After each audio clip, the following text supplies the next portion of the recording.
Som? Som? Gente, boa tarde. Ah, não. Todo mundo almoçou, pelo amor de Deus. Vamos lá. Me ajuda? Vamos lá, eu vou fingir que eu cheguei agora e vou falar um boa tarde de novo. É o Elahá, gente. Podemos, ó? Boa tarde. Maravilhoso. Agora valeu a pena até ter gravado. Em nome da diretoria do A Caminho da Luz, eu gostaria de agradecer a presença de todos. Já vou passar, né, para o Jair. Ele vai executar uma música ao piano. Logo depois, página prece para a gente liberar para o começo dos trabalhos com ela rápido. Em nome da diretoria, de novo, muito obrigado pela presença de todos. É a nossa última palestra do ano em comemoração aos 70 anos do A Caminho da Luz. Então, eu falei palestra, seminário, e à noite nós vamos estar com o Elahá aqui às 19 horas, para a palestra, né? Onde ele vai falar, você tem a vida que merece. É um fechamento muito interessante para o ano, né? As pessoas que, na hora que viram aqui, se sentiram assim muito abraçadas. Né? Você tem a vida que merece. Para terminar o ano vai ser maravilhoso. Tá bom? Vai, não vai? Então, muito obrigado. Jair, somos seus. Boa tarde a todos. Eu vou tocar para vocês Ave Maria de Schubert e em seguida a de Gounod, tá bom? Espero que vocês gostem. Boa tarde, obrigado.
Oi, Rocine, boa tarde. Boa tarde a todos. Do livro Fonte Viva, por Francisco Cândido Xavier, pelo Espírito Emmanuel. A lição número 1, ante a lição. Considera o que te digo, porque o Senhor te dará entendimento em tudo. 2 Timóteo, capítulo 2, versículo 7. Ante a exposição da verdade, não te esquives à meditação sobre as luzes que recebe.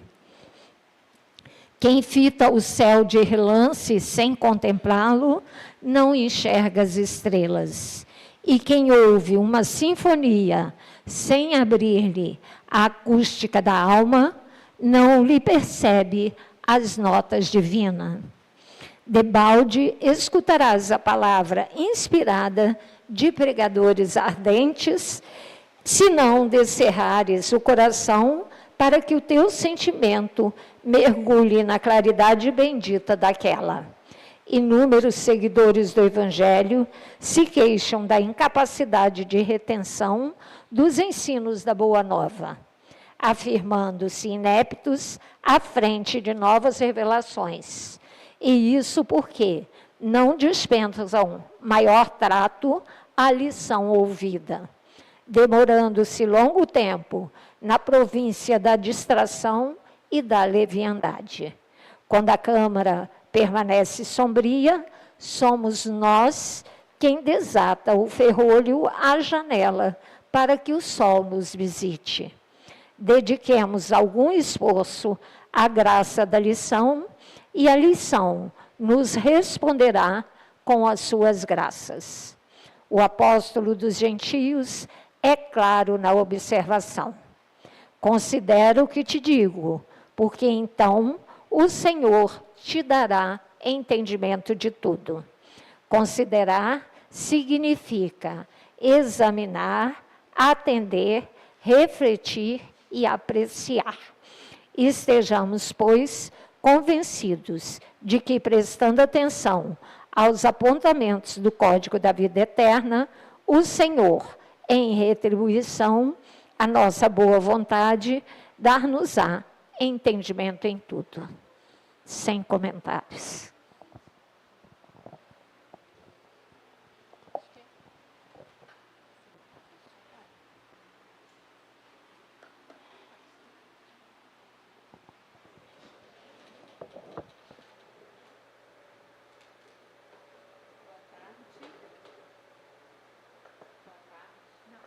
Boa tarde. Vamos ler. Boa tarde.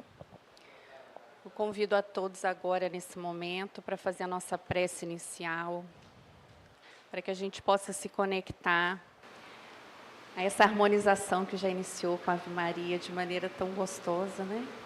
Para que a gente possa fechar os nossos olhos para melhorar essa conexão, para nos conectarmos com esse momento presente, trazer a nossa atenção para esse momento. Deus das nossas vidas, obrigada por essa tarde maravilhosa de hoje, em que nós, irmãos espíritas, nos reunimos para estudar, buscando a educação dos nossos espíritos, à luz dessa doutrina de amor e de consolo. Abençoa, Senhor, o Elahá, que será instrumento da espiritualidade para os trabalhos de hoje. Que Emmanuel, o mentor da nossa casa, se faça conosco. Que Jesus nos abençoe e nos inspire. E que assim seja. Graças a Deus. Aproveitando, ó, vai estar ali na frente, parábolas de amor, parábolas do amor. Jorge Elahá depois vai estar autografando, vencendo a culpa, o medo e a depressão. Olha isso, gente, vida e afetividade. todos sendo vendidos ali na frente. Elahá, é com você.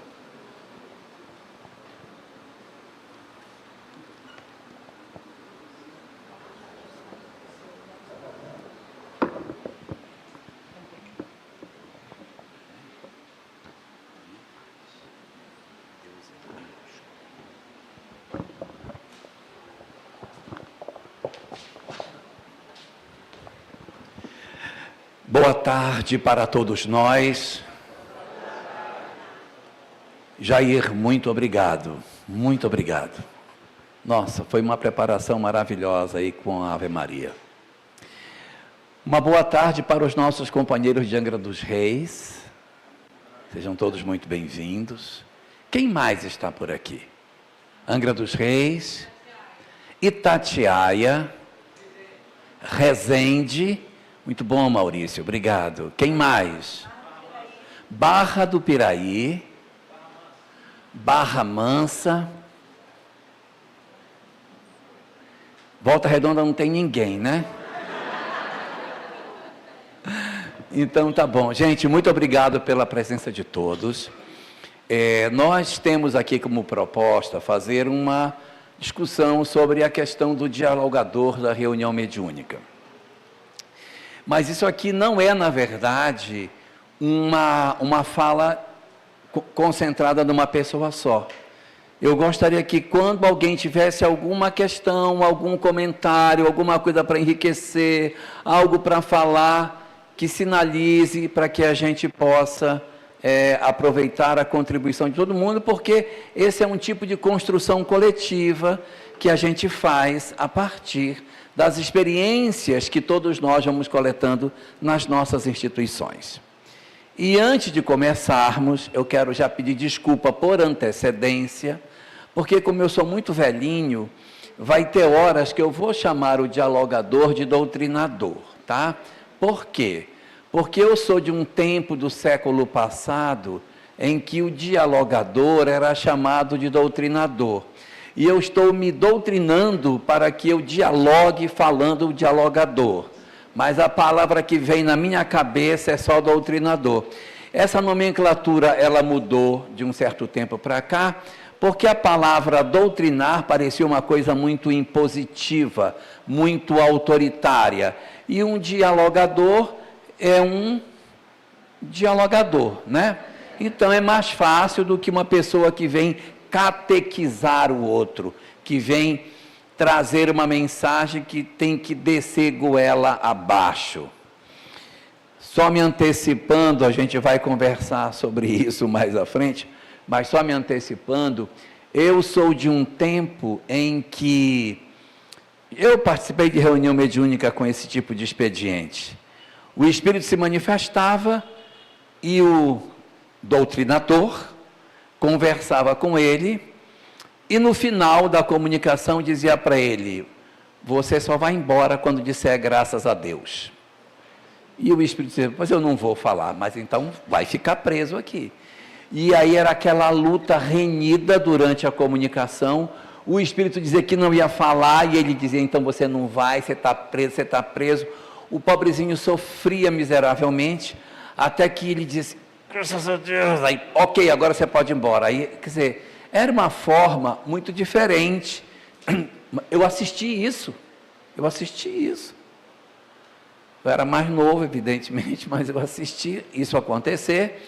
E com o tempo, o nosso próprio movimento espírita foi revendo suas práticas, novas propostas de como se estabelecer diálogo apareceram, os próprios avanços da psicologia no atendimento das pessoas, o surgimento do atendimento fraterno pelo diálogo ajudou muito numa redefinição de como é que a gente deve abordar uma entidade durante a comunicação mediúnica. Então, houve muitos avanços, teve muitas transformações que essas últimas décadas experimentaram nesse processo de acolhimento das entidades nas reuniões mediúnicas. Então, hoje, nós vamos trazer um pouco desse material que existe já colocado sobre este assunto e mais algumas outras questões periféricas que precisam ser discutidas, porque nós não vamos nos ater especificamente sobre os aspectos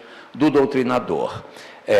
No ano passado, quando eu estive aqui, mês de março, eu falei algumas coisas sobre o atendimento às entidades em termos de diálogo na reunião mediúnica. Então, vocês vão ver algumas coisinhas passarem que a gente viu no ano anterior. E muita coisa que não viram, que a gente precisa aprofundar essa questão e, evidentemente, com o material que vocês vão nos oferecer. Tá bom? Então, podemos começar. Evidentemente, nós não vamos começar falando de dialogador. Nós vamos começar pelo ponto fundamental da nossa conversa de hoje, que se chama mediunidade.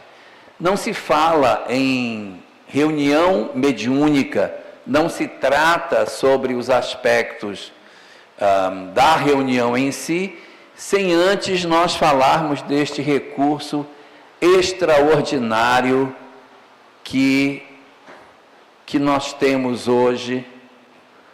Você vai ser minha partner. Vai me ajudar. Levante. Não quer levantar. Quem vai ser meu? Me ajuda aqui. Então pronto. Daqui a pouco. Não vai ser agora não, vai ser daqui a pouco.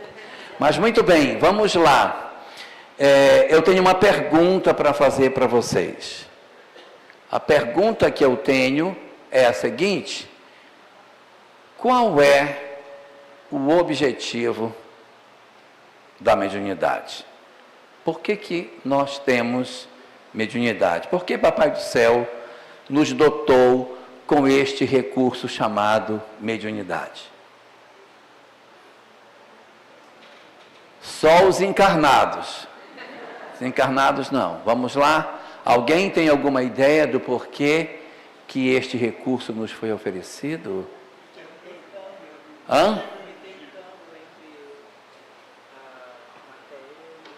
Para servir de intercâmbio entre o mundo material e o mundo espiritual. Espetáculo. Você chama Ana Carol. Ana Carolina. É porque é comprido. Tá bom. Então, muito bem. O objetivo da mediunidade é, na verdade, o quê? Que a gente estabeleça um intercâmbio entre o mundo espiritual e o mundo corporal. E existem 3 fundamentais razões para que esse intercâmbio se estabeleça. A primeira das razões que existem é para que nós não fiquemos, Estela, de Angra dos Reis. Não é a Estela de Volta Redonda. É para que nós não enlouqueçamos com a vida da matéria. Porque imagine se nós estivéssemos reencarnados, trancados num corpo que não visse o mundo espiritual. Então nós iríamos acreditar que esta é a vida verdadeira, que isso é o que a gente tem para perceber, que é isso que é a realidade, que não tem nada fora da matéria. Nós teríamos uma visão completamente equivocada do existir. Nós estaríamos verdadeiramente bem piores do que nós estamos hoje. Ter esse conhecimento foi fundamental. E veja, da mesma forma que os outros sentidos nós fomos desenvolvendo ao longo dos anos, audição, visão, tato, paladar, olfato, esses sentidos eles foram sendo construídos em nós na medida em que os seres iam evoluindo. Visão, a sensibilidade à luz que alguns seres primitivos tinham, foi dando origem à nossa visão que a gente tem hoje.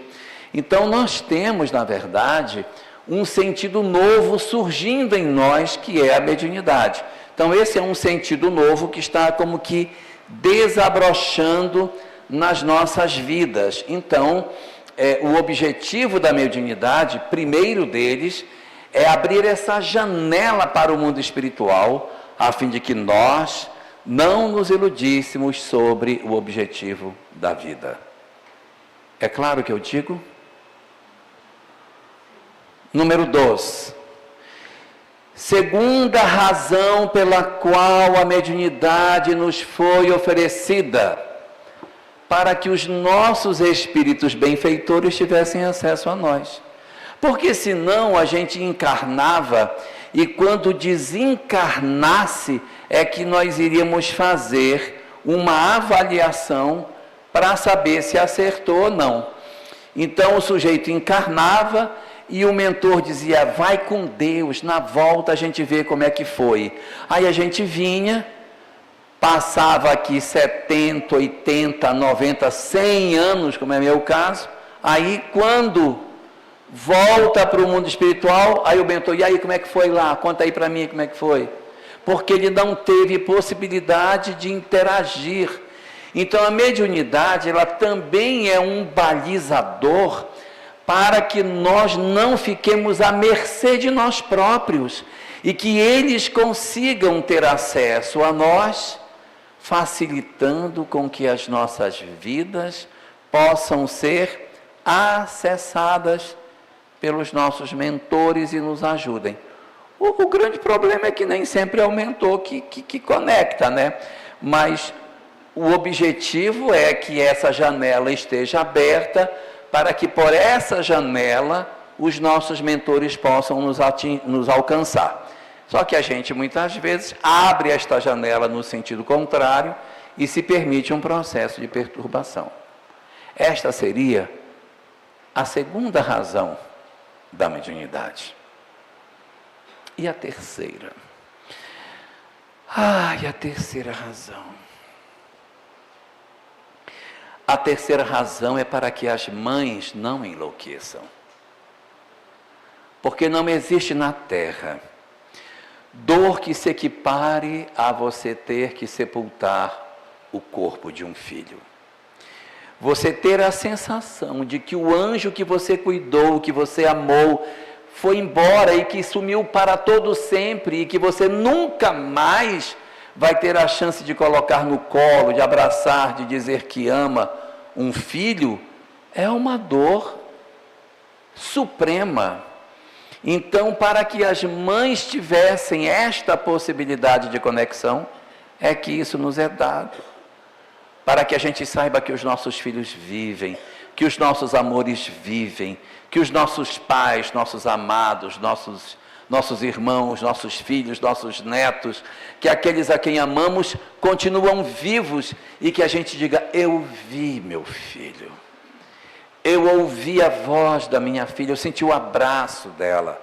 E nós podemos ter, por este expediente, essa possibilidade de comunicação com o mundo espiritual. Então, a mediunidade, ela abre para nós essa perspectiva, que é um cenário efetivamente voltado para um melhor aproveitamento da existência, a fim de que nós não enlouqueçamos diante das dores que o mundo nos oferece. Mas esse é o objetivo da mediunidade. Pergunta número 2. Qual é, então, o objetivo da mediunidade ostensiva? Porque essa mediunidade que a gente falou antes, é uma mediunidade que não precisa ser ostensiva, uma intuição, é uma sensação de presença, não é uma coisa tão nitidamente colocada. Às vezes é a intuição de uma mãe que diz assim, eu não sei o que está acontecendo, deixa eu ligar para meu filho porque eu acho que ele não está bem. E aí o filho ligar para a mãe, os parentes se procurarem, nós conseguirmos enxergar o outro além daquilo que os nossos 5 sentidos nos oferecem. Então, isso seria esta mediunidade.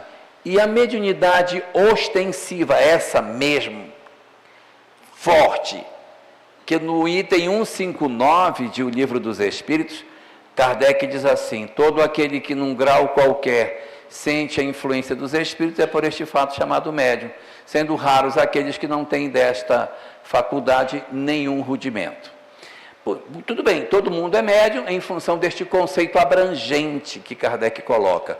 Só que como tem mediunidade pouquinha, mais um pouquinho, tem uma mais, tem uma mais, tem a mais forte, nós fazemos um corte de dizer, olha, Daqui desse ponto para cima, nós dizemos que a mediunidade ela é ostensiva, ou seja, é nítido que ela existe, é perceptível que você é médium, é claro que você é.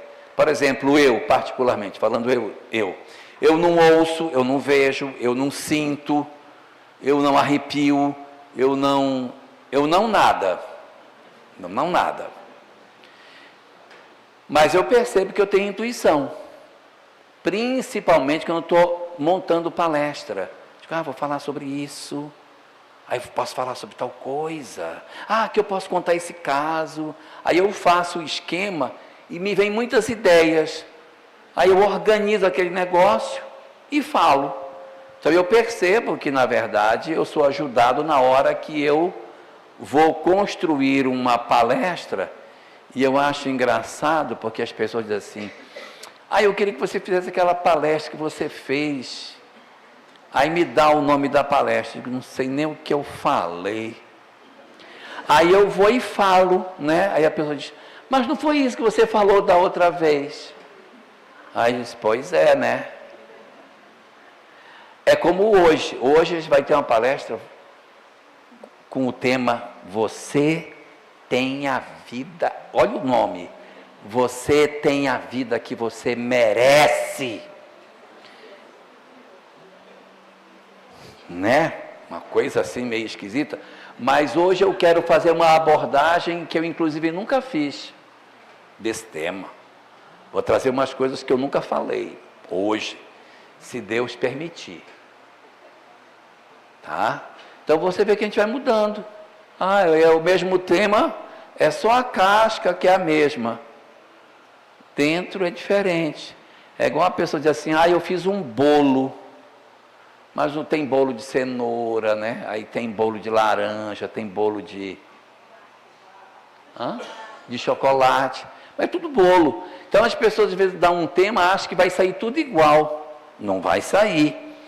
Porque as intuições mudam, a gente está lendo outras coisas, está se aproximando de outros conteúdos e acaba mudando, às vezes, bastante o enfoque apresentado dentro do mesmo rótulo. Então eu percebo que eu tenho essa mediunidade, digamos assim, intuitiva.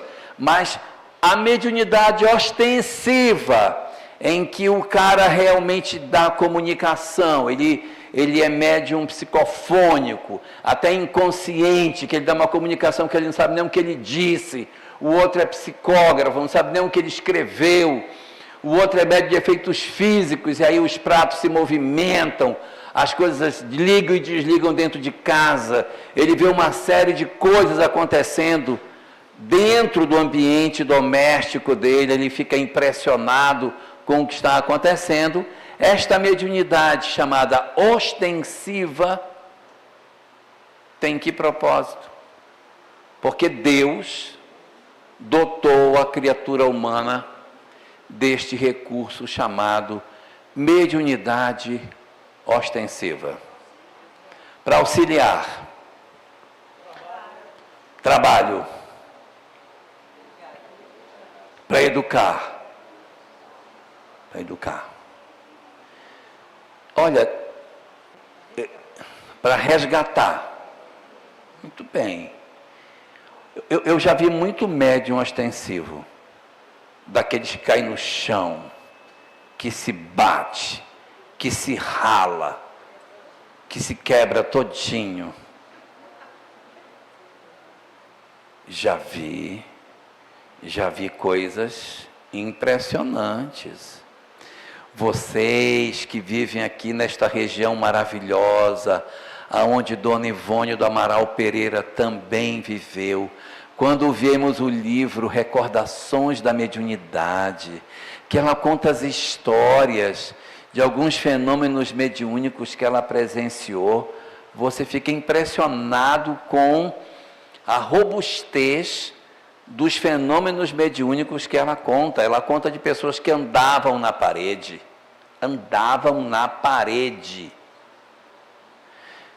Então essas mediunidades ostensivas, elas tanto têm umas que são maravilhosas, para a pessoa poder fazer um trabalho lindo, como também tem um pessoal que tem uma dificuldade grande com isso.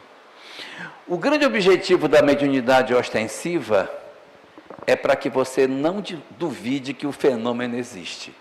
Porque quando nós somos médiuns intuitivos, nós somos médiuns assim, a gente diz, eu acho que isso saiu da minha cabeça.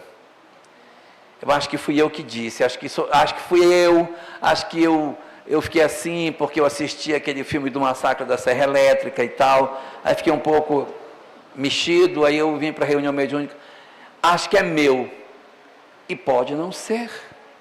Recomendo a leitura do capítulo 17 do livro Opinião Espírita, aonde André Luiz apresenta para nós diversas informações sobre como identificar que um fenômeno, mesmo sendo não ostensivo, sendo intuitivo, é um fenômeno real.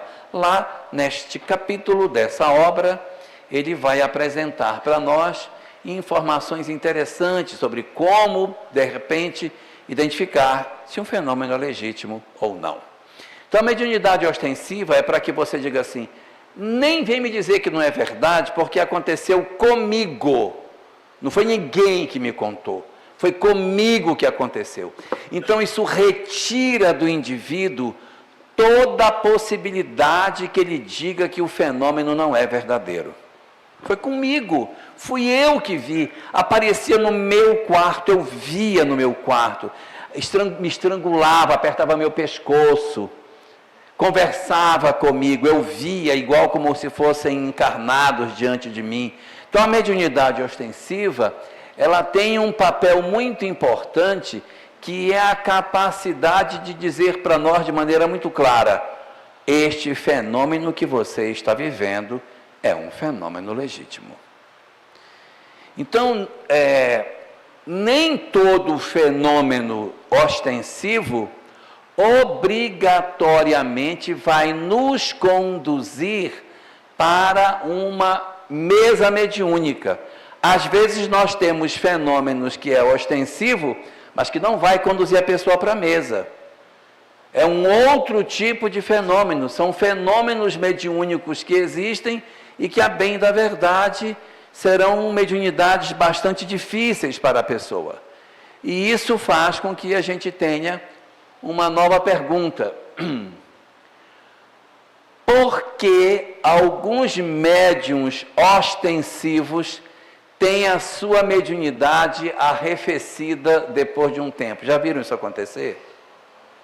A pessoa é muito médium, aí ela entra no centro espírita e a mediunidade dela diminui.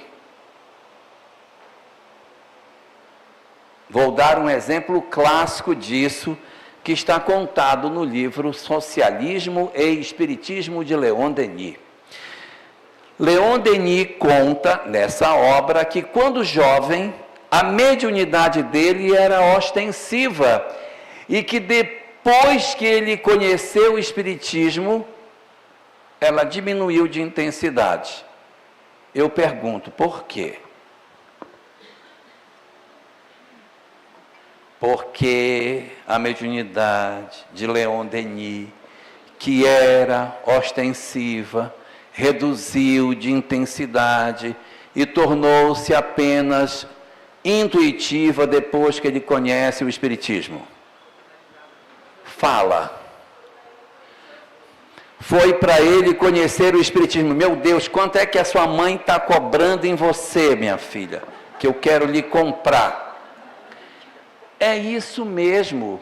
Existem muitos fenômenos mediúnicos que são, na verdade, fenômenos que têm como propósito o despertamento da criatura, o acordar do indivíduo na direção das coisas espirituais. E uma vez acordada, a criatura não necessita mais desse tipo de fenômeno. O que acontece nessas horas? A pessoa tem muita perturbação, entra no movimento espírita, melhora a proteção espiritual dela, a mediunidade continua, mas a criatura não experimenta mais o fenômeno mediúnico pela proteção que ela tem, porque ela é meio perturbadinha. Vou ser mais claro no que eu quero dizer. Pessoa que tem a mediunidade ostensiva é como uma tomada desse tipo que tem várias entradas, conecta até 3 aparelhos num ponto só. Uma beleza. É um espetáculo. Então, quando a pessoa ainda não conhece a doutrina espírita, tem 3 espíritos plugados na tomada. Cada um mais perturbado que o outro. Quando ela vem para o movimento espírita, que ela começa a se esclarecer, então essas tomadas são desligadas. Vocês já viram aquele negócio que a gente compra quando criança, quando tem criança em casa, você põe um negócio para tapar a tomadinha, para a criança não meter o dedinho? Pois é, aí os mentores vão e cobrem a tomadinha. Porque dá para proteger a pessoa. Ela continua sendo médium, mas como ela tem uma mediunidade perturbadinha, então o que é que a gente faz?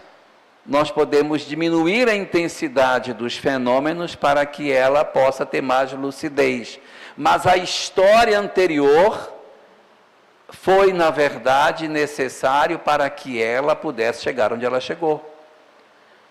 Então, tanto pode ser uma história que me traga, Maurício, para um experimento onde a pessoa vem de uma perturbação e agora ela está melhor e eu vou proteger as tomadas mentais dela, como pode ser o seguinte: o objetivo era só que você viesse, agora que você está aqui, agora nós temos para você uma outra tarefa para você desenvolver, que é a tarefa de outros ângulos que o movimento espírita possui.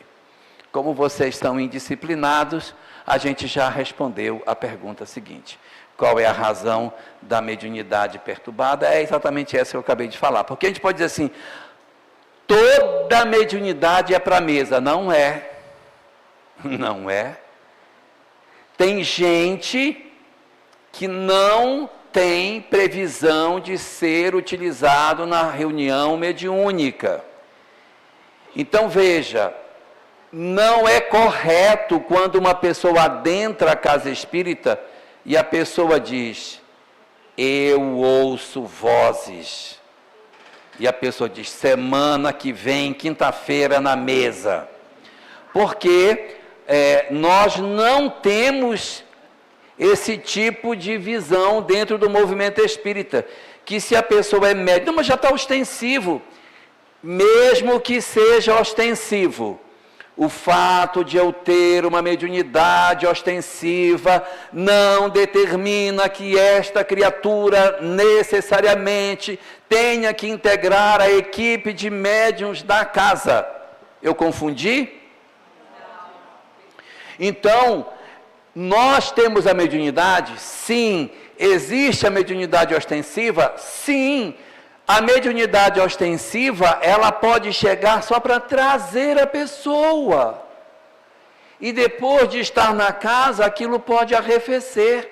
E se for uma mediunidade perturbada, com mais razão ainda, você vai acolher esta pessoa na casa espírita. Claro, é papel de todos nós acolher, receber, sem nenhum tipo de discriminação, trazer o indivíduo para perto de nós, cuidar dele, mas entender que não é porque ele é médium que ele tem que ir para a mesa mediúnica. Esta mediunidade perturbada, que a gente chama, ela pode ter como razão impedir que a pessoa faça muita besteira. Conheço várias pessoas que são médium ostensivo e perturbado, que diz assim, eu não posso ir para a noite, porque se eu for para a noite, quando eu volto para casa, os espíritos vêm tudo atrás de mim, fica tudo dentro do meu quarto, eu quero dormir, eles não deixam, eu passo a semana inteira perturbada, eles ficam gritando no meu ouvido, então eu não vou para esses lugares que eu sei que me dá problema. Não foi bom, foi bom. Mas isso não quer dizer, mas ela é muito médium, vamos botar a pessoa na mesa. Não, esta é a condição que ela tem, essa é a condição que ela possui de freio, Então, a mediunidade aqui pode ser entregue para o indivíduo para que ele faça besteira pouca, não faça besteira muito. Entendeu? Às vezes, tem famílias que dizem assim, nós vamos todo mundo para a festa. Aí o que é médium diz, eu não vou não, porque quando eu vou me sinto mal, eu vou ficar. Aí esse que é mais médiumzinho, coitadinho, não vai para a festa, ele fica em casa. Mas os irmãos vão todos para a festa. E os irmãos voltam com todas as companhias espirituais possíveis, que o pobrezinho não foi. Quando os outros que não são médiums chegam, eles dormem maravilhosamente, e o que é médium passa a noite acordada com aquele monte de entidade perturbada dentro do quarto. E daí depois, os irmãos no dia seguinte dizem, é doido mesmo, porque nós que fomos dormimos bem, ele que nem foi, nem dormiu.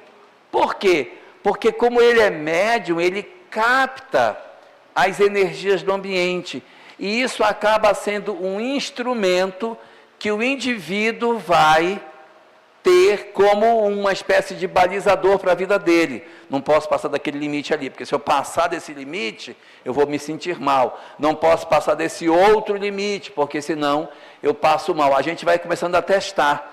Quando eu vou em enterro, fico péssimo, não consigo ir no cemitério, volto de lá, numa angústia, aquele monte de gente chorando, agarrando no meu pé, eu não gosto de ir. Então, a pessoa vai aprendendo, tem certos filmes que eu não posso ir, quando eu vou no cinema, que eu entro para assistir certos filmes, eu saio de lá todo perturbado. Massacre da Serra Elétrica. Tem uns programas bons também, uns que passam à tarde, que tem um helicóptero que procura um corpo. Já viram esse? Passa a tarde procurando um corpo. E o helicóptero vai achar, agora vai achar, e você passa a tarde com aquele negócio na sua cabeça. Então, se você já tem a mediunidade meio estranha, isso vai ser um problema maior ainda. Então, a gente vai aprendendo a se disciplinar. Então, a mediunidade perturbada é o instrumento de freio que a gente tem. Então, o sujeito nasceu médium, para quê? Para que essa abertura da percepção fosse o balizador para que ele não fizesse muita besteira, para que ele visse o mundo espiritual, para que ele enxergasse as coisas e pudesse dar um passo atrás em relação àquilo que ele poderia fazer se não tivesse a mediunidade ostensiva. Isto é claro? Muito bem. E qual é a utilidade da mediunidade improdutiva? É um outro tipo de mediunidade. A mediunidade improdutiva é a mediunidade improdutiva, né? Que produz nada. Produz nada. A mediunidade produtiva. Para que Deus nos deu uma mediunidade improdutiva? Exatamente. Deus não nos deu mediunidade improdutiva. Somos nós que não estamos sabendo usar a mediunidade que Deus nos deu. Por isso que ela está improdutiva. É diferente da perturbada. Porque a mediunidade perturbada, ela é perturbada. Já a mediunidade improdutiva, ela só é improdutiva. A outra pessoa, meu Deus, sofre demais com a mediunidade que ela tem. Ela não dorme, ela eu não posso isso, eu não posso, meu Deus, é um sofrimento. Quando eu me aborreço, meu Deus, quando eu me aborreço, eu passo uma semana mal. E aí você vai vendo que a pessoa tem uma dificuldade muito grande. No caso da mediunidade produtiva, a pessoa até é médium, mas ela não faz nada com essa mediunidade dela. Essa mediunidade não serve para ninguém, não serve para coisa nenhuma, não utiliza. Eu vou contar um caso para vocês verem como a vida é. Eu tenho um amigo, ele desencarnou no início de 2021.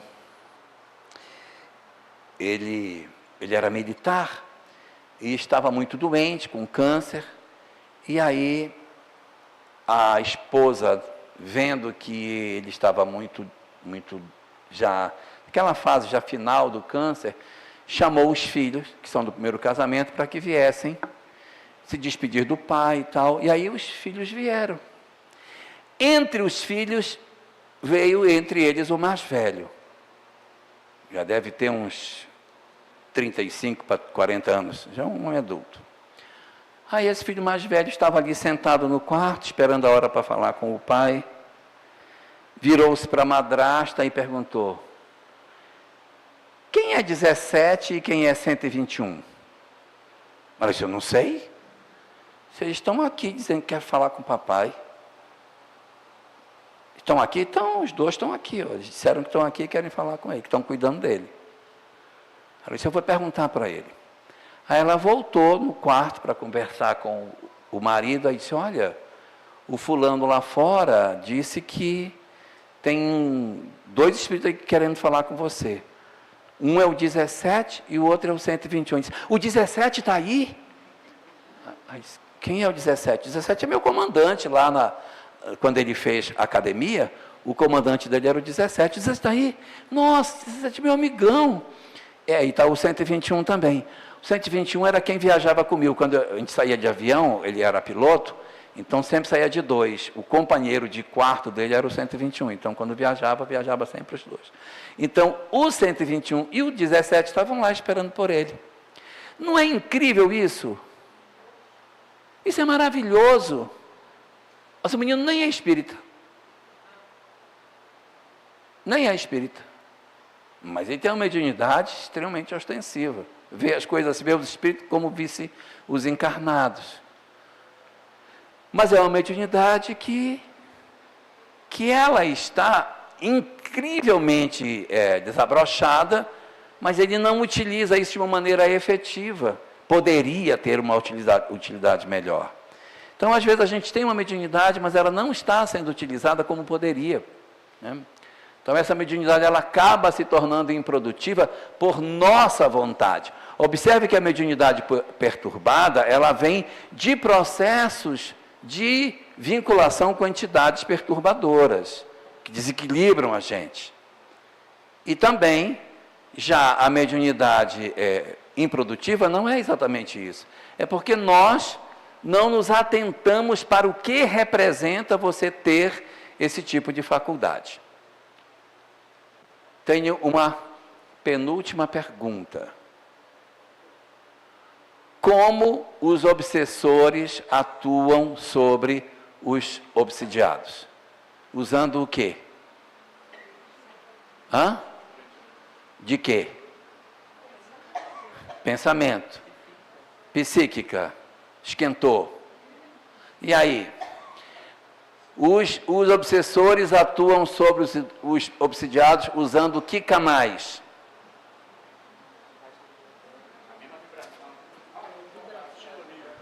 Esquentou.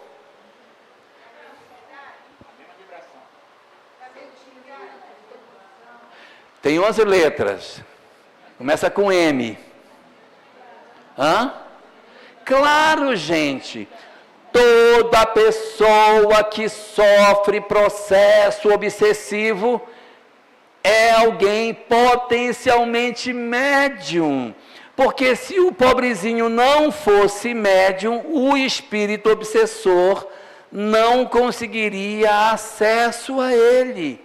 O canal por onde a obsessão se estabelece é o canal da mediunidade. Então, é quando eu sou dotado deste recurso chamado mediunidade, que eu posso estar mais sujeito ao processo obsessivo, porque as entidades se conectam mente a mente através desse recurso. Quanto mais eu tenho este recurso aberto, maior a possibilidade que os mentores atuem, que os obsessores atuem, a depender da escolha daquilo que faço com o recurso que eu possuo. Tranquilo? Última pergunta. Diante de tudo isso, reuniões mediúnicas são essenciais na vida dos médiuns? Sim ou não?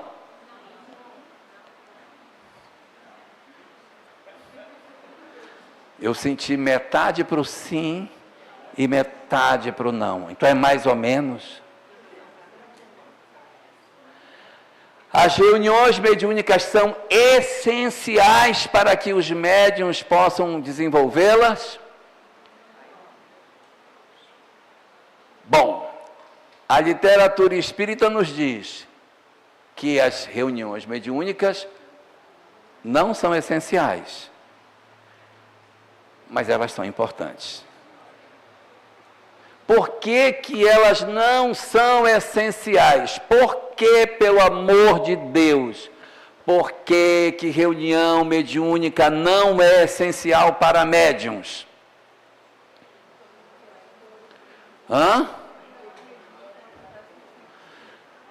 A reunião mediúnica acontece no centro espírita. Se ele não é espírita, ele tem que ir para a igreja. Ele pode ir para a igreja, mas não tem reunião mediúnica. É isso? Não é essencial. Muito bem. Lá na igreja católica tem um pessoal da carismática. Tem. Ali. E na igreja protestante tem reunião de dom. Reunião de dom. É a mesma coisa. É. Nem todo médium, nem todo... Meu Deus do céu, minha filha, qual é o seu nome, pelo amor de Deus? Nome e preço. Você é a Cláudia. Maravilha, Cláudia. É porque nem todo médium terá acesso à reunião mediúnica. Porque se reunião mediúnica fosse essencial, lá na pré-história, quando começou, tinha que ter reunião mediúnica. Já na pré-história. E toda a terra deveria ter, porque se não tiver, como é que a gente está atendendo os espíritos lá na Eslovênia? Né? Como é que eles se comunicam lá onde, pelo amor de Deus? Como é que a gente está tratando os espíritos do Irã? Qual é a reunião mediúnica que eles estão realizando lá para conversar com os espíritos e fazer todo esse processo de aprendizado espiritual? Então a gente percebe daí que existe sim uma necessidade que a gente atue no entendimento de que a reunião mediúnica ela é importante. Claro que ela é importante, lógico que ela é. Mas ela não é essencial. Por quê? Porque nem todo espírito, nem todo médium vai cair numa reunião mediúnica. Não vai cair na mediúnica por quê? Porque ele não é espírita, porque a mediunidade dele é uma mediunidade perturbada, porque tem várias questões que envolvem que ele não necessariamente tem aqui para uma reunião mediúnica. A pessoa é um médico, eu disse médico, ou a pessoa é um psicólogo, e ele como psicólogo ou como médico pode fazer um excelente trabalho usando a sua mediunidade intuitiva sem estar numa mesa mediúnica. Vocês já viram um médico que na consulta fica olhando o paciente e diz: me dê aqui essa ficha, faça mais o exame e tal, vamos botar mais esse exame aí.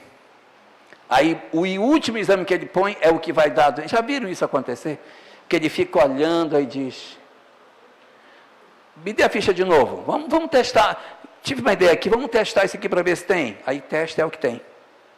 E o psicólogo, quantas vezes que ele está abordando um paciente e ele toca numa questão que abre uma porta e dali ele descobre o porquê que a pessoa tem aquele conflito, ele descobrir o enigma da alma. Meu Deus, isso é fantástico. Um escritor que não está escrevendo mediunizado no sentido de ser um outro autor, é ele mesmo, o autor é ele, mas esse autor está inspirado por alguém.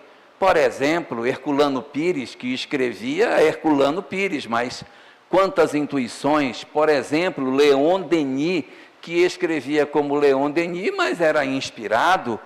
E isso tudo Allan Kardec, que escrevia como Allan Kardec, mas inspirado.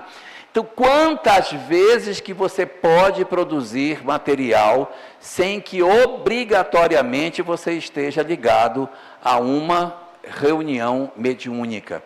Então, a mediunidade, ela é uma faculdade que pertence à natureza orgânica da criatura. É uma disposição do organismo, das nossas condições orgânicas. São características que nós trazemos dentro de nós.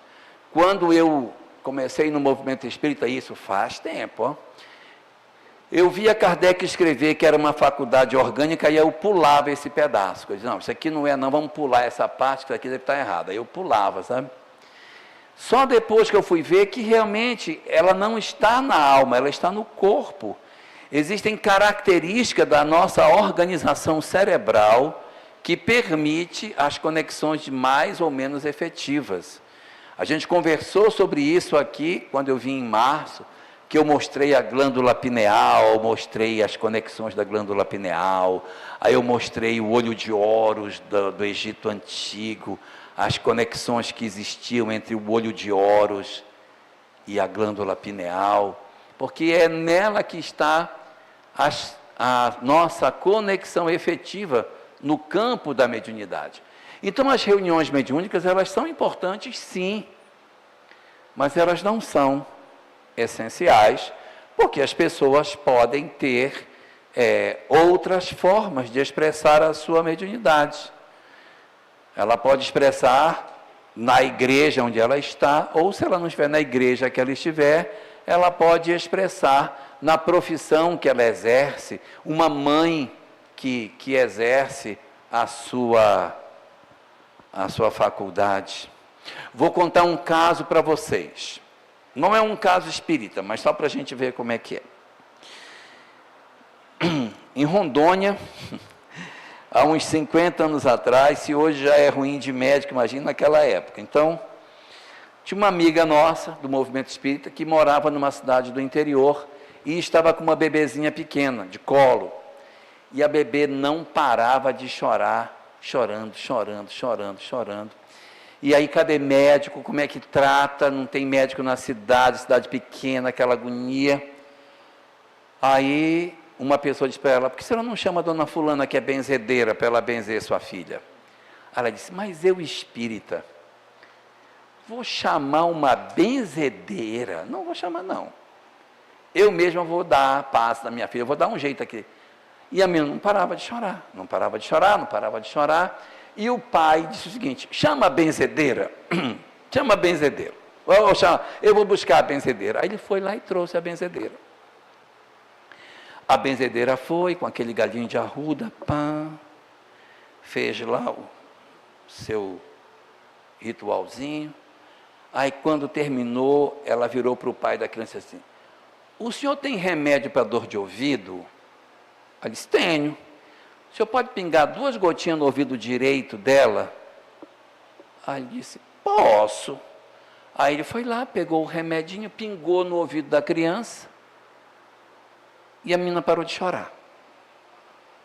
Aí ele foi levar a benzedeira em casa, disse, olha, eu vou lhe levar em casa, mas tem uma coisa.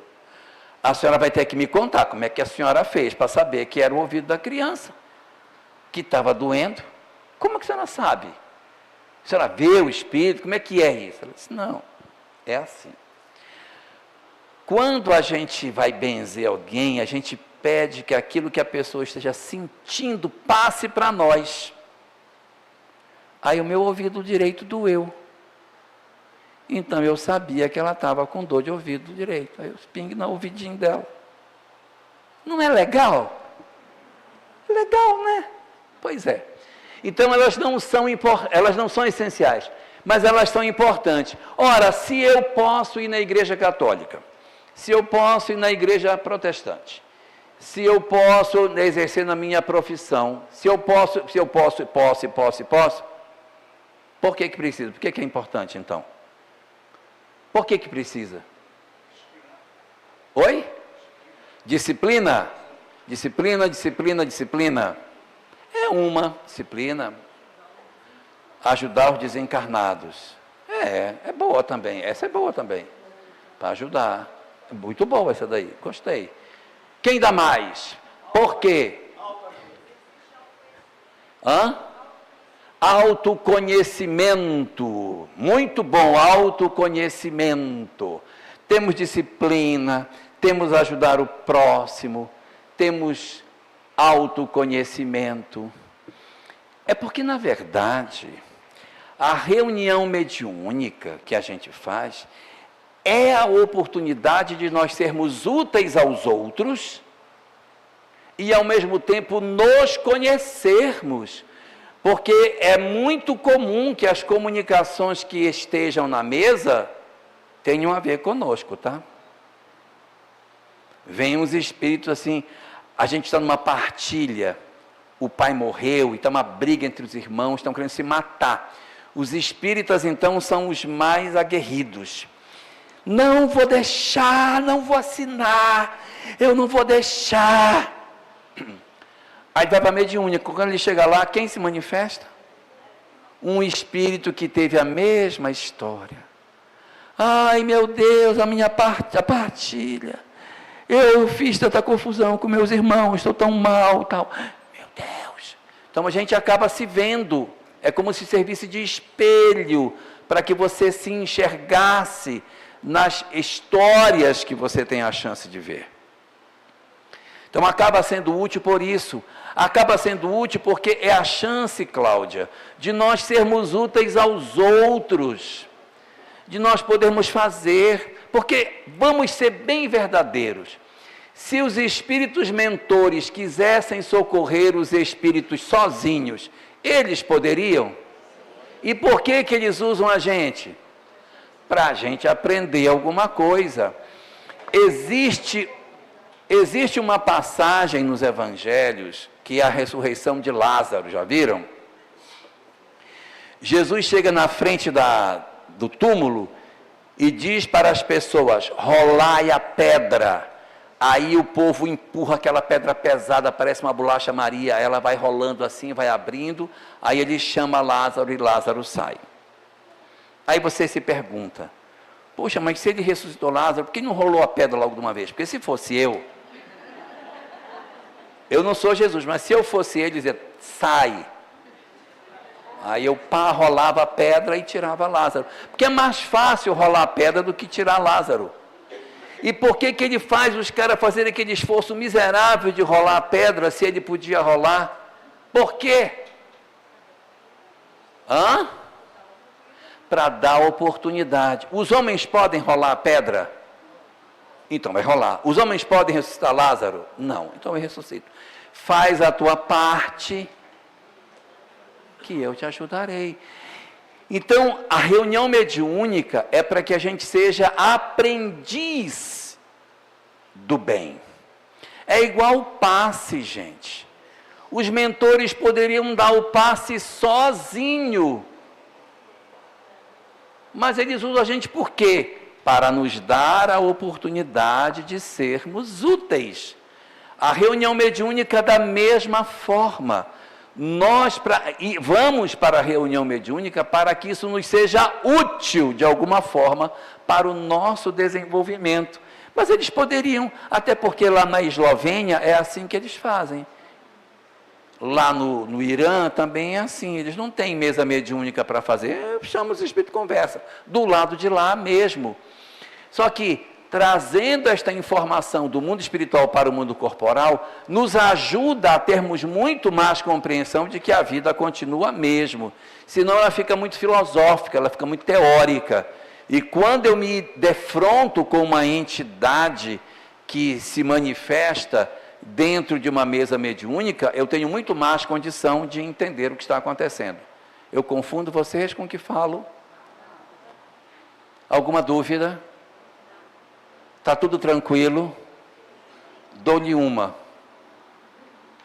Dou-lhe duas. Oi. Fala. Voltando um pouquinho nos objetivos. Qual seria o objetivo de um médium dialogador se transformar num psicofônico. Qual seria o objetivo? O que acontece muitas vezes? Eu nem sei que eu sou médium psicofônico. Eu tenho algumas travas de compreensão de que eu sou médium ou não. Às vezes a gente diz, eu não sou médium não, porque eu não sinto nada. Não sinto nada. E a gente acaba vivendo uma vida muito distante disso. E isso é mais frequente entre homens do que entre mulheres. E eu vou explicar por quê. Diz o livro dos médiuns que a mediunidade está distribuída entre os homens de igual forma, entre homens e mulheres, sem predileção de etnia, de idade, de nada, de sexo, coisa nenhuma. Mas se você for numa casa espírita, a maior parte da mesa é mulher. Por quê, pelo amor de Deus?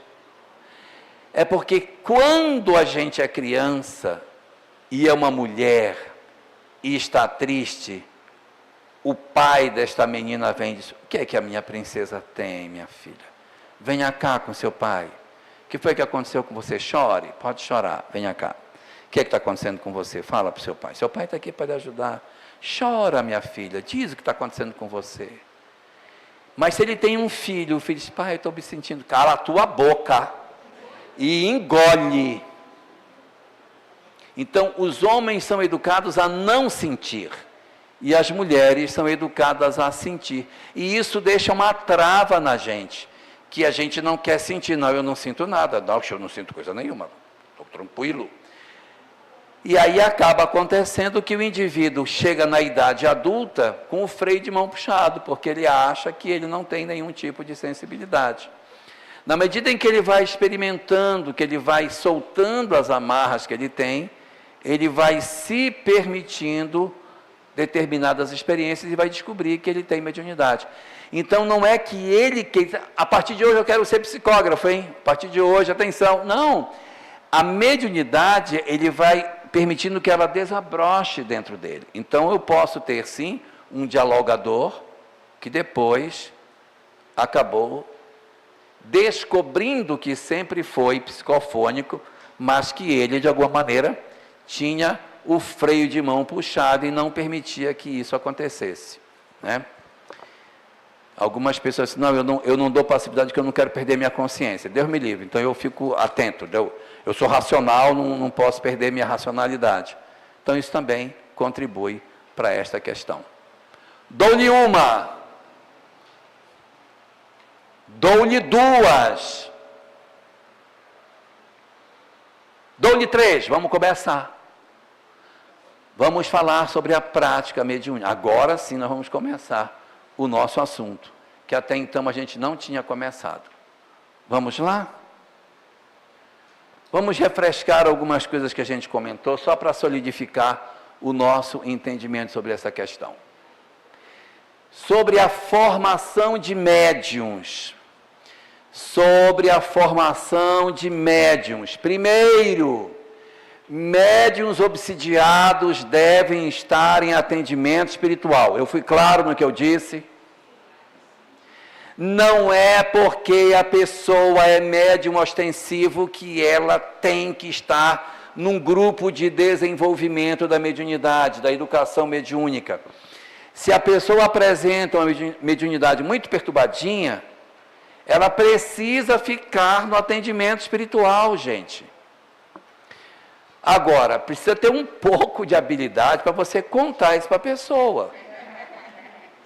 Porque você não vai dizer assim, olha, você está muito perturbada, então você vai ficar lá no grupo.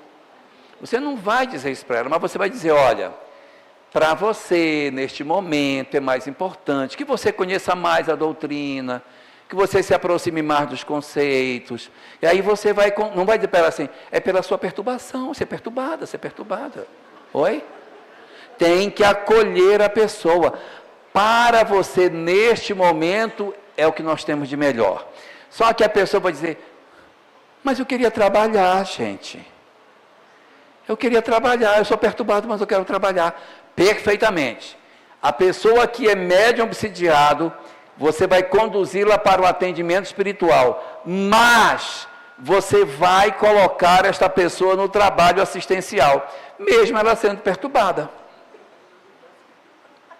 Ela vai cortar a cebola, ela vai cortar a cenoura, ela vai mexer o caldeirão da sopa, ela vai ajudar a fazer sapatinho, biquinho, ponto cruz, vagonite, varrer, lavar a panela, ela vai preparar a cesta básica, vai separar os quilos de arroz que vão compor a cesta básica. E esse trabalho é lindo. Esse trabalho é lindo. E eu vou dizer para vocês, do fundo do meu coração, quando eu era menino pequeno, no movimento espírita, eu via as pessoas dizerem assim: ah, eu faço trabalho assistencial, mas eu sou o grande beneficiário. Aí eu achava isso tão piegas, gente, mas que coisa mais ridícula. É claro que esta pessoa não é a mais beneficiada. Mais beneficiado é o outro que sai do centro com um farnel na cabeça, que vai alimentar a família dele daí 2, 3 semanas. Mais beneficiado é o outro que tomou o prato de sopa. Então, eu achava que realmente quem se beneficiava no trabalho assistencial era o assistido. Eu precisei chegar aos 100 anos para poder descobrir que, na verdade, não é exatamente essa a verdade, Estela. Não é essa. Aquele que age no trabalho assistencial, ele tem um poder de cura extraordinário, porque quando eu cuido do outro, eu esqueço da minha própria dor. Quando eu paro para olhar para o outro que padece, eu alivio de mim mesmo o sofrimento que eu tenho. Então, é extremamente terapêutico. Para os casos onde a pessoa não está completamente fora do ar, porque tem gente que está fora do ar, não vai dar para você aproveitar. Mas para quem tem condição, está com uma depressão, está no luto, pessoas que estão vivendo o processo de ansiedade, que têm conflitos emocionais, mas que você percebe que podem ser engajados na tarefa, engaja o cara. Ah, mas ele é problemático. Mas todos nós somos. Leva ele, aí ele reclama, porque sujaram, essas crianças sujam tudo, mas não estamos aqui para isso. Mas é preciso que a gente ofereça isso. Então, a tarefa para quem é médium, ostensivo como for, mas se esta pessoa estiver obsidiada, a grande proposta é que ela atue no trabalho assistencial da casa espírita e não seja conduzida para os grupos mediúnicos. Eu fui claro. Vai ser problema, esta pessoa no grupo, ela vai ser problemática, ela só vai dar problema. Não, porque nós somos bonzinhos. Se você for bonzinho, você arrebenta com o grupo todo. Então você tem que, mas tem que ter habilidade. Você tem que ter habilidade para falar, para mostrar à pessoa que precisa dela noutra tarefa. E as pessoas às vezes querem arrombar a porta da sala da mediunidade para participar da reunião mediúnica. Não deixe ela arrombar a porta, não deixe. Segure a porta. Tá bom? Na formação dos médiuns, os médiuns em melhores condições podem estar no estudo sistematizado, tá bom? Podem estar no sistematizado. O estudo sistematizado, ele é hoje a melhor solução que a gente tem para a formação de trabalhador. Melhor instrumento. Nós não temos, pode ser que amanhã apareça outro, mas até agora nós não temos ainda nenhum instrumento mais poderoso para a formação de pessoas, senão o estudo sistematizado. E assim, a FEB, ela tem uma proposta de estudo sistematizado. Se você não gosta da forma da FEB, você pode até usar outra, mas aquela já está toda estruturada, ela é muito boa, ajuda bastante, é um bom andamento. Depois que você termina o estudo sistematizado, abre-se um panorama muito grande de opções que você pode ter após a conclusão do ESD. Depois que você conclui o sistematizado, você pode, olha, nós queremos estudar agora as obras de Kardec na obra. Beleza, vai estudar Kardec. Não, eu não quero. Eu quero estudar André Luiz. Vai estudar a série André Luiz. Não gosto, quero estudar Manuel Filomeno. Vai estudar Manuel Filomeno. Não, eu também não quero. Eu quero estudar as obras de Dona Ivone do Amaral Pereira. Vai estudar as obras de Dona Ivone. Não, eu quero estudar a série psicológica de Joana de Ângeles. Vai estudar a série psicológica dela. Não, eu quero ler os romances de Emmanuel. Vai ler os romances de Emmanuel. Não, eu não quero. Eu quero estudar o Novo Testamento. Quero fazer o NEP, o Mildinho, o Evangelho Redivivo, sei lá o que queira fazer. Vá fazer, meu filho. Faça o que você quiser. Você tem liberdade para fazer o que você quiser. Inclusive, entre essas opções, verificar após a conclusão de ERD o interesse para ingresso no grupo de estudo da mediunidade. Vejam que a Casa Espírita, ela oferece para as pessoas o estudo da mediunidade após o ESD. Após o ESD. Então você não pega a pessoa que chega e diz assim, olha minha filha, você vai para o estudo da mediunidade, sem ela ter uma visão geral de espiritismo. Se você catar o ser humano e jogar no estudo da mediunidade, você pode provocar na pessoa uma miopia sobre o que seja o espiritismo, porque ela só vai ter pavimentada a área onde ela pisa, ela não tem outro conhecimento. E não é esse o interesse. O interesse é que a gente tenha uma formação mais alargada. Então, o que é que a gente faz? Primeiro, o ESD, para a pessoa ter um panorama geral, e aí ela tem outras opções. Entre as opções tem o EAD, que é o estudo aprofundado da doutrina espírita. É mais uma opção que você pode ter de aprofundamento de estudos. E o estudo da mediunidade é outro. Diga, mas quando a pessoa... Mediunidade perturbada. Ela pode ir direto?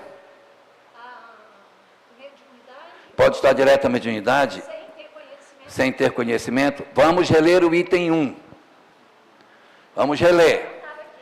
Médiuns obsidiados devem estar no atendimento espiritual. Então, colocar na reunião mediúnica de forma alguma.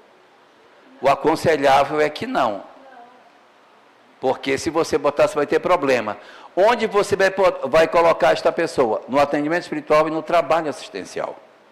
Bota ele na tarefa assistencial e bota... Claro que tem níveis de obsessão diferentes. Tem gente que está caindo, está se debatendo, está caindo no chão. Tal. Esse pessoal não dá para você aproveitar, pelo menos agora. E tem que estar pelo menos uma estabilizada para que você possa usar. Fale.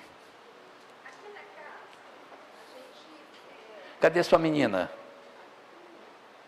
Da outra vez que eu vim, é sua irmã, né? Ah, é sua irmã. Se Deus permitir, vamos orar a Deus. Você tem grupos de educação. Daqui a pouco, no próximo bloco. Daqui a pouco. Daqui a pouco. Beleza? Porque aqui, por enquanto, a gente está vendo se o cara vai entrar no grupo. Tá bom? Então, olha, quem é obsidiado, aí eu vou voltar ao que eu estava falando. Se eu tenho uma pessoa que ela é obsidiada, mas ela está numa situação difícil, ela está caindo, ela está se batendo, ela não está conseguindo coordenar as ideias, no meio da palestra ela levanta, ela começa a andar para um lado, ela começa a andar para o outro, aí ela senta, Se você está com uma pessoa assim, evidentemente que não dá para você levar para o trabalho assistencial. Não é esse tipo de processo de perturbação que eu estou falando.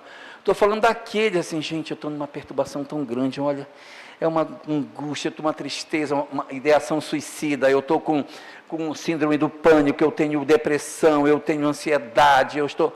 Pega esse cara, leva para o trabalho assistencial, pelo amor de Deus, fale. Diante do exposto, eu creio que a grande responsabilidade, eu sou médium, tá? Está nas mãos do dirigente.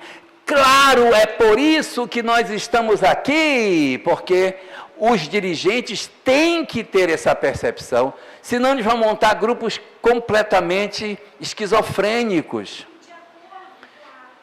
E de acordo com a atualidade, devido ao nosso nível de enlouquecimento mental, 100 reuniões mediúnicas por mês é pouco. Se você for colocar todo mundo que está perturbado, não vai ter espaço na casa. A gente não pode fazer um afastamento severo em relação à mediunidade. Isso a gente não pode ter, mas ao mesmo tempo eu não posso franquear a porta para qualquer um. Nós já tivemos um período assim. Se vocês pegarem a obra de André Luiz, era desse jeito. Quando André Luiz escreve sua obra, em 1940, na década de 40, pode pegar nos domínios da mediunidade, que a reunião mediúnica é pública, gente. É pública. A galera chega, senta lá, dá passividade, o dirigente sai da mesa, vai aqui, doutrina a entidade no meio do salão. Eu participei de reunião assim, que quando dava passividade, catava a pessoa aqui e botava na mesa lá.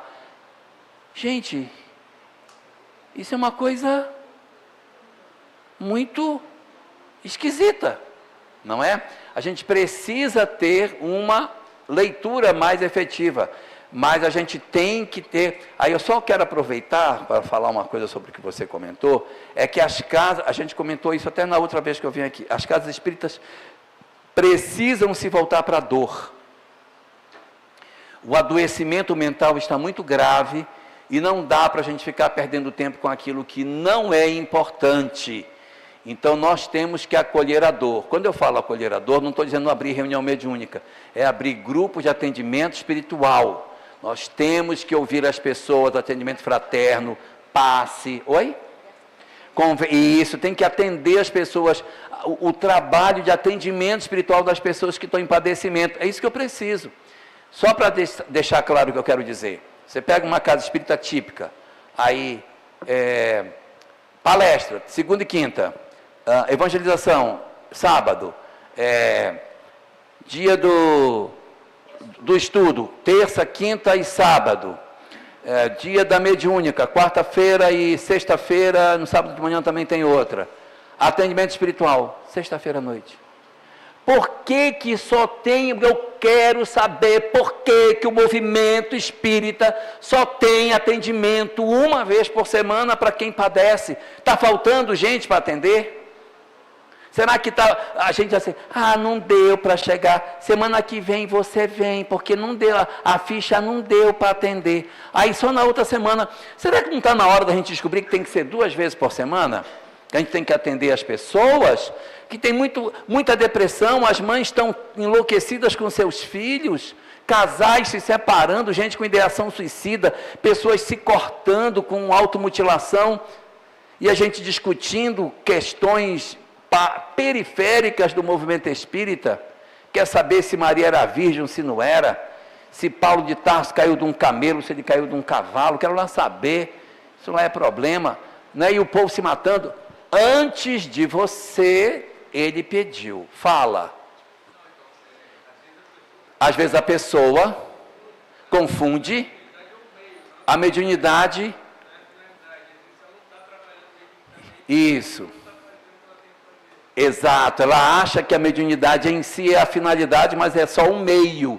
Exato, a mediunidade é um instrumento para que eu possa servir.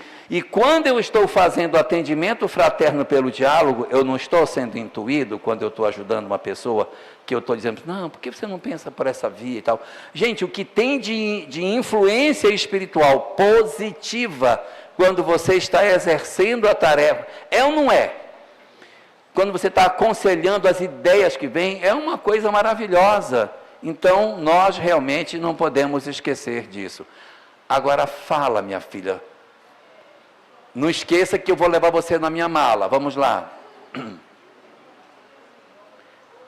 Espera aí, momento. Não, nem eu estou ouvindo você. O atendimento espiritual... Uma vez por semana. Mas vamos dizer, aqui, o atendimento não sei o de que é. Chegar alguém aqui na porta, está precisando do atendimento espiritual. Nenhum de nós presentes falou: o que você está precisando? Ah, volta na segunda, que é o dia que tem atendimento. É igual que um instrutor de um curso que eu faço falou: talvez amanhã pode não ser para ele. O dia que ele tem atendimento na casa, não dê para ele. A gente vai fazer no dia que ele estiver aqui. Que ele chega para o nosso filho. Olha só, ela puxou uma coisa muito importante. E nós temos que, nessa atividade de acolhimento da dor, trabalhar em rede. O que é trabalhar em rede? O meu trabalho de atendimento espiritual é na segunda-feira, mas a outra casa é na terça, o outro é na quinta, falando na sexta. Chegou uma pessoa no dia do estudo, eu digo: hoje, o Centro Espiritual está te atendendo. Tem todo dia plantão, olha que espetáculo. Aqui tem todo dia. Espetáculo. Um espetáculo, coisa de louco. Isso é importantíssimo, gente. Eu conheço muitas casas que a pessoa chega lá com ideação suicida, eu quero que você volte quarta-feira. Aí, o cara não vem na quarta, mas vem na quinta, na mediúnica. Né? Então você vê que a gente precisa estar atento para essas questões, né? Senão a gente... Estou falando que ele vem na quinta de brincadeira, tá, gente? Que se ele é suicida, ele não vai vir na quinta, tá?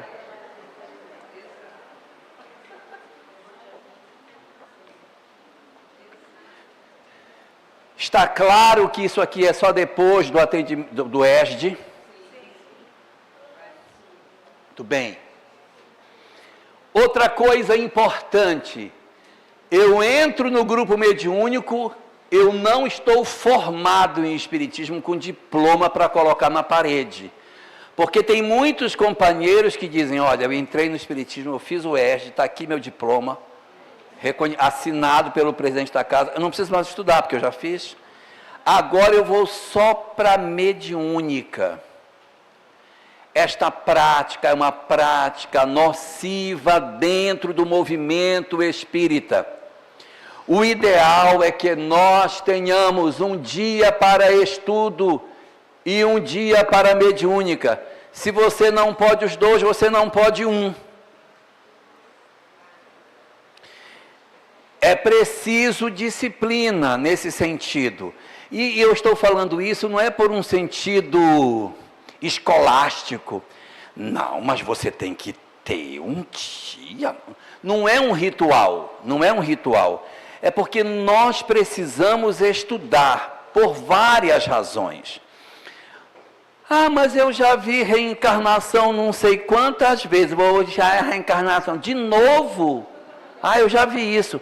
Não é o conhecimento intelectual, é a possibilidade de revisão de conceitos, de mexer dentro de nós. Mas eu já mexi, eu já acordei, eu já fiz a minha transformação moral, eu já estou transformado moralmente. Então vai ajudar quem não fez? Vai ajudar quem não fez? Porque os outros não fizeram ainda? Então, é muito importante que nós entendamos que, se você não participa de um grupo de estudo, você não está vinculado à casa, porque você vem uma vez por semana para a mediúnica, você não sabe o que acontece, você não sabe o que aconteceu, não sabe nem se mudou a presidência, você não tem envolvimento com coisa nenhuma, você é um visitante na casa espírita, você é um mero visitante. Então, se você realmente quer ser médium, continue estudando, continue se aprofundando nas questões para que seja... Eu vou falar daqui a pouco de novo desse negócio. Mas eu vou falar agora, mas eu vou falar de novo, que eu botei 2 vezes. Então, a gente precisa de estudo também. Por quê? Porque eu preciso me integrar, preciso conhecer as pessoas, eu preciso falar com elas, eu preciso interagir, sabe? Ou conviver, eu preciso aprofundar meus conhecimentos. Fala. Nesse ponto que você toca do estudo da mediunidade, o ingresso na rede mediúnica, eu vejo um ponto muito importante, que é a questão de franquear a todos os frequentadores da casa, caso queiram, o estudo teórico da mediunidade e não vincular o estudo teórico da mediunidade ao ingresso na reunião mediúnica, porque muitos mantêm essa expectativa de que eu vou estudar a mediunidade, então vou ter franqueada a minha entrada na reunião mediúnica, que para muitos que ainda dividem, não conseguem perceber que todo o trabalho na casa espírita é digno, desde a pessoa que corta a cebola, que varre o chão, ou que senta na mesa mediúnica, o mesmo trabalho, a mesma oportunidade de transformação moral, acham que os trabalhadores da casa espírita se dividem em duas classes, os médios e os demais. Sim. Boa parte do público tem esse entendimento e entra na casa espírita querendo ser médium, porque não entende a dinâmica de importância de toda a atividade na casa. Né? Então, passa por entender a dinâmica do trabalho, todo o trabalho ser digno e importante, mas também de não vincular o estudo da mediunidade ao ingresso na reunião mediúnica. E isso é uma coisa muito sensível, quando a gente vai falar, não, quem vai entrar na reunião mediúnica é fulano, beltrano e ciclano. Por que eu não posso entrar? Okay. Daqui a pouco a gente vai falar um pouquinho mais sobre isso, mas eu quero só puxar aqui uma questão que não nos ajuda nessa direção. Nós temos um problema em relação a isso.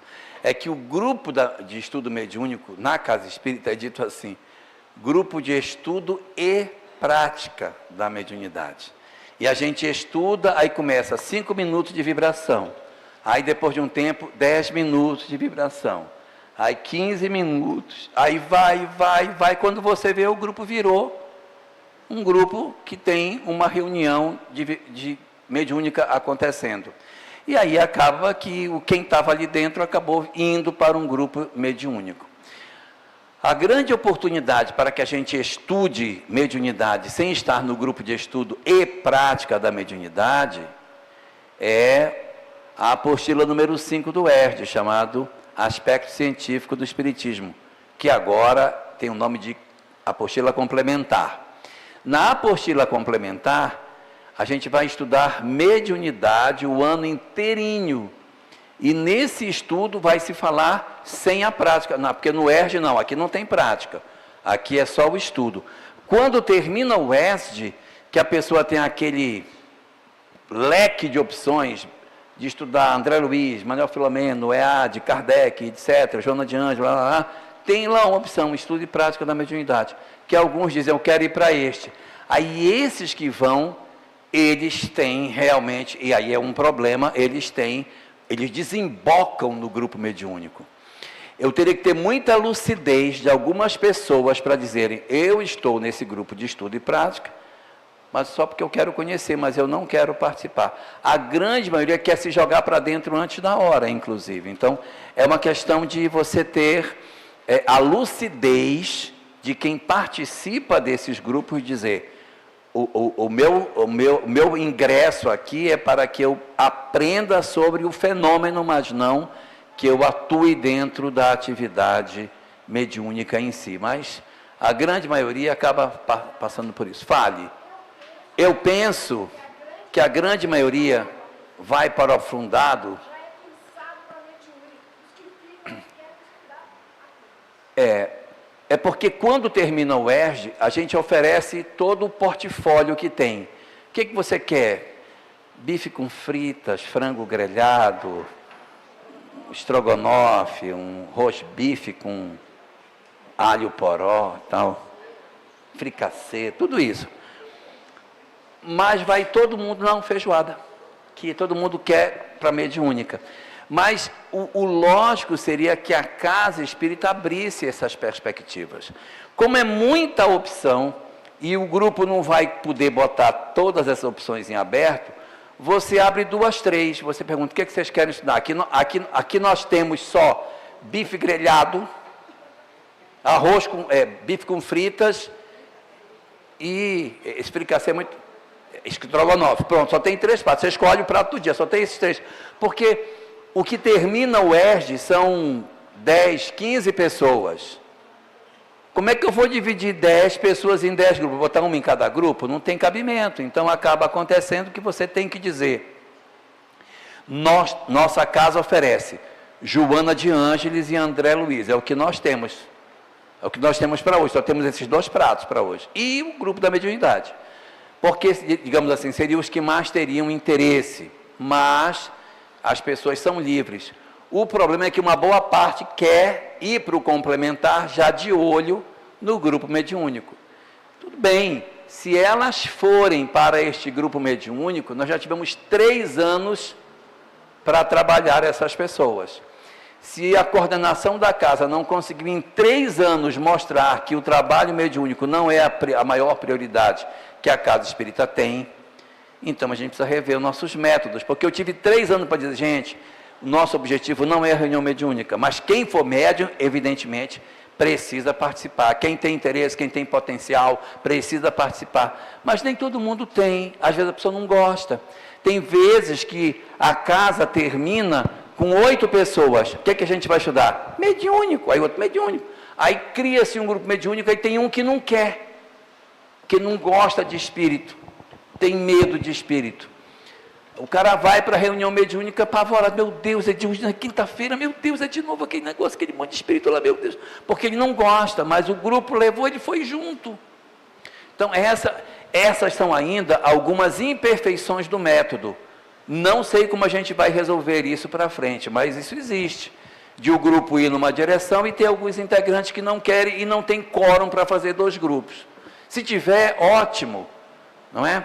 E aí entra a articulação entre as instituições para que a gente possa dizer, não tivemos quórum para formar o grupo do André Luiz ou da Joana de Ângeles, mas a casa tal tem. Entra na casa lá, vai estudar lá o que você quer, já que a pessoa quer, para ela ingressar numa outra instituição. Tudo é movimento espírita. Tá bom? Jorge. Oi. Uma pergunta. Sabemos que na reunião mediúnica, que compõem aquele grupo, nem todos são médios, muitos participam. Daqui a pouco, no próximo bloco. Ok. Último ponto.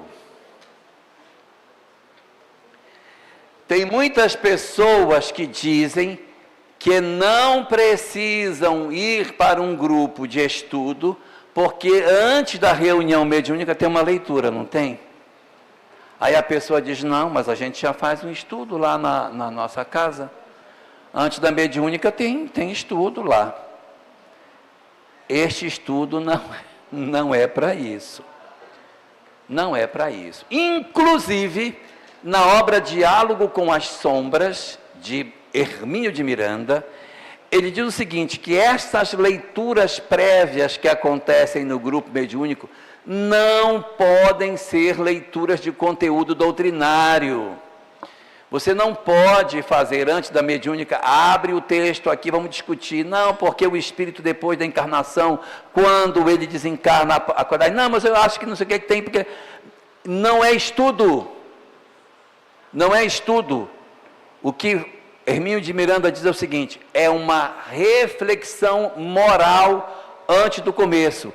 E ele ainda diz o seguinte, para não ter dúvida, eu vou recomendar a literatura para ser lida nesses dias. A literatura que ele sugere, a coleção Fonte Viva de Emmanuel. Acabou. Porque a coleção Fonte Viva de Emmanuel não vai falar de ovoide, não vai falar de vampirismo, não vai comentar sobre processo desencarnatório, não vai falar sobre processo reencarnatório, não vai discutir sobre planejamento espiritual, ela vai discutir o aspecto moral. Vai pegar um versículo, vai fazer uma reflexão e o grupo vai meditar nisso, mas isso não tem nada a ver com a substância que a doutrina espírita possui, fazendo com que nós precisemos de um outro dia para debater, para discutir. E ele fundamenta por que não pode ter estudo. Por quê? Porque essa reunião fica muito longa. Já vai ter que fazer uma reunião de 1 hora para discutir um assunto, para depois fazer a mediúnica. Fica todo mundo morto de cansado. Segundo, ele coloca lá na obra, não estou dizendo, é ele que fala. Quando você discute temas intelectuais, discute temas da parte da informação do Espiritismo, podem surgir divergências. Não, não concordo com você. Não, eu acho que não é isso aí não. E aí eu vou debater com o outro. Não, né? Eu não vejo dessa forma. Eu não vejo, porque isso é saudável num grupo. Que a pessoa diga, não, mas eu não vejo dessa maneira. Sabe como é que eu vejo? Eu vejo assim, assim, assim. Ah, pois é, porque na obra tal, não, mas essa obra não é uma obra. A gente discutir isso me desintoniza do trabalho que eu vim fazer, pelo amor de Deus. Eu não vim para discutir se o ovoide cria um ovo desse tamanho ou menorzinho, de que tamanho que é o ovoide, quantos centímetros tem o ovoide, aí vai discutir lá na reunião. Eu lá quero saber, num grupo que está se preparando para a comunicação mediúnica, ficar discutindo coisas que lá no oeste é bom. Não, mas o perispírito tem órgão ou não tem órgão? Não, ele tem, mas ele não tem. Ele tem sim, ele não tem, mas ele tem olho, ele não tem olho, porque o espírito vê por todo canto, então ele não tem olho. É aquela confusão, até chegar à conclusão que tem órgão, mas o órgão não tem função, é uma coisa. O perispírito tem olho, mas ele não vê com olho. Ele tem órgão, mas o órgão não tem função. Até se chegar nessa conclusão, o povo já se matou na reunião, já se deu com cadeira nas costas do outro. E aí, nós vamos ter uma reunião mediúnica depois, e se tiver uma entidade perturbada, ela diz, vai, briga com ele, vai. Eu já vi cada coisa em reunião mediúnica, gente. Vi uma vez numa reunião mediúnica, vou contar só essa. A reunião acabou a reunião, acabou. Aí vem todo mundo saindo da reunião, o centro espírita tem uma espécie de um hallzinho antes da porta de saída. Quando o grupo chegou no hallzinho, uma das moças da reunião mediúnica, que vinha saindo, atracou a outra pelo pescoço e jogou no chão e disse, largue meu marido. Não é legal? Pareciam duas formigas, sabe formiga quando se ataca? Pareciam duas formigas no chão e o povo querendo apartar as duas, e elas agarraram uma no cabelo da outra, aquela agonia. E o marido não sabia se ele puxava a mulher ou se ele puxava a outra. Eu preciso dizer que os três desapareceram? Não, né? Então tá ótimo. Olha, são 15h40. A gente pode fazer só para levantar, beber água. Vou dar 10 minutos para vocês, sem misericórdia. Ok?